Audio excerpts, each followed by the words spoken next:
In this video, we're going to show you how to update the not emails that a lead will receive after they've submitted an inquiry form to your company via the not.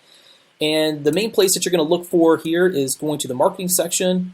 You're going to hover over emails, go to templates, and it'll bring you to this page. Now from here, if you just type in not,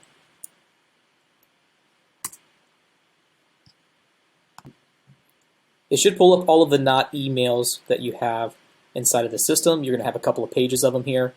And there's a couple of different things to take into consideration here first. There are two workflows for the not. One of the workflows is designated for leads that come through where we do not have their phone number. The other workflow is designated for leads that come from the not where we do have their phone number.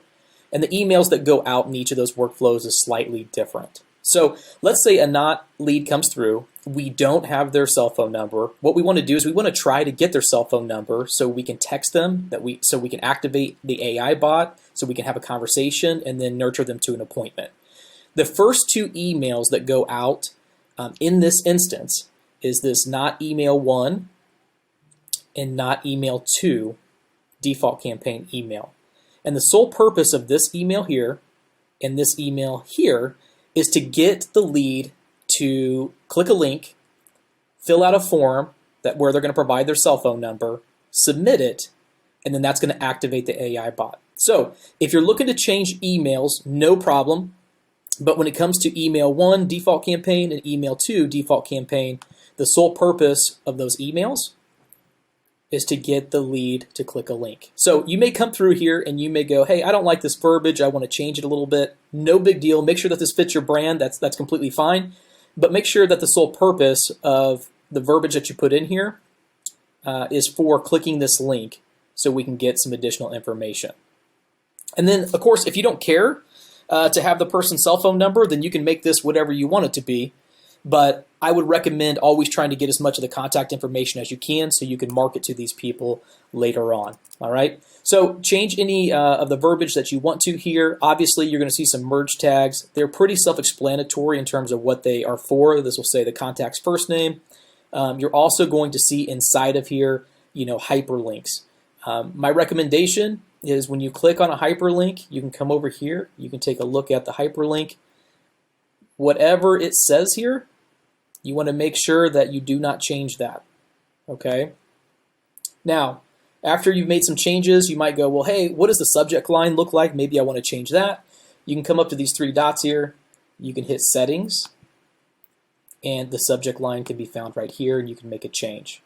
What you don't want to make a change to, you don't want to make a change to the from name or the from email. Keep those the exact same. And then, of course, every time you make a change, hit save.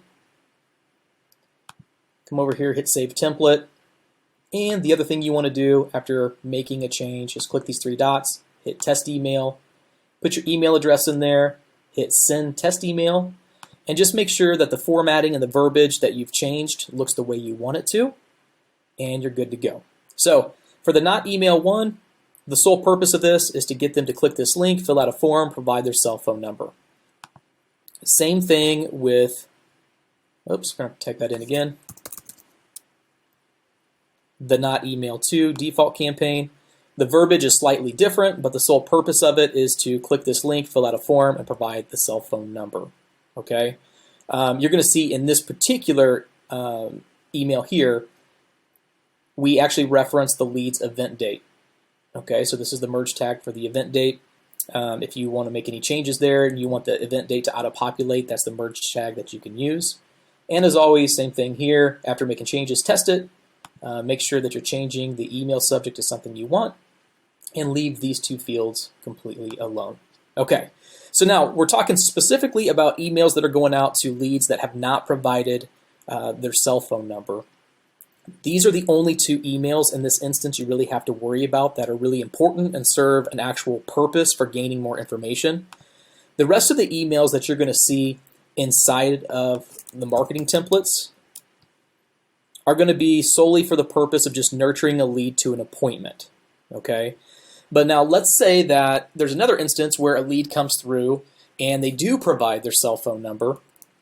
This will be the first email that will go out to them after they've done that. okay? And this is a little bit different, but if you wanted to update this email, you can go through, make all of your changes. There's a hyperlink to your consultation calendar. You can see the merge tag for that right here. You always want to make sure that you're not changing that link. You want to make sure that that stays with the consultation calendar that's associated with your account. And then obviously make any other changes that you want to. This is another hyperlink to that same consultation calendar. We like to put several different call to actions inside of an email. There's the business name, obviously the event date here, the person's first name. And if you want to see how any of this pans out before making changes, as always, come over here, hit test email, put your email address in there, hit send test email, and you can see what the lead is going to receive. Change your subject lines there as well, and you're good to go. So once again, this will be the first email right here that goes out to any leads coming from the knot where we have their cell phone number. And then any leads where we do not have their cell phone number, this will be the first email that goes out trying to collect that information. This will be the second email that goes out trying to collect that information. Everything else that you see in here, so these default campaign emails, that's one set of emails. This one right here is not in use. It's just an extra email just in case. But you're going to see also a copywriter style as well. Okay? This one's not in use either. So the sole purpose of the copywriter style is really just kind of more engaging, dramatic writing to sell the outcome of what somebody could get if they chose to work together with you. Some of this may fit your brand, some of it may not, and that's okay. Go through, make any changes that you want to. As always, save, test, change subject lines, but just don't change this piece or that piece, and you're good. Let's see if there's anything else in here that you need to be aware of. I think that's it. So as you're making your changes, those are the main things to think about. I guess there's one other additional email here. So this is the email that goes out if a not lead comes through and we've identified that their event date is not available. Your company is already booked up. This is the email that they will receive. You can come in here and change this if you want to as well. So 3 main emails to really focus on, and then the rest are all filler for nurturing. Once again, I know I sound like a broken record, but I just want to make sure that you feel comfortable with this. The not email 1 default campaign will be the first email somebody receives whenever they come from the knot and we do not have their cell phone.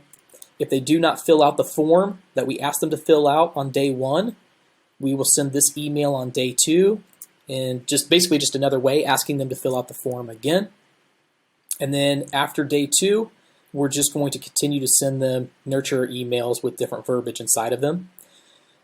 If for some reason a not lead comes through and we do have their phone number, this is the first email that they will receive. Everything after this email is going to be filler, nurture emails, basically for the whole purpose of getting them to click a link and book an appointment on your consultation calendar. If you have any additional questions, concerns, if this doesn't make sense, feel free to reach out, shoot us an email. We'd be happy to help.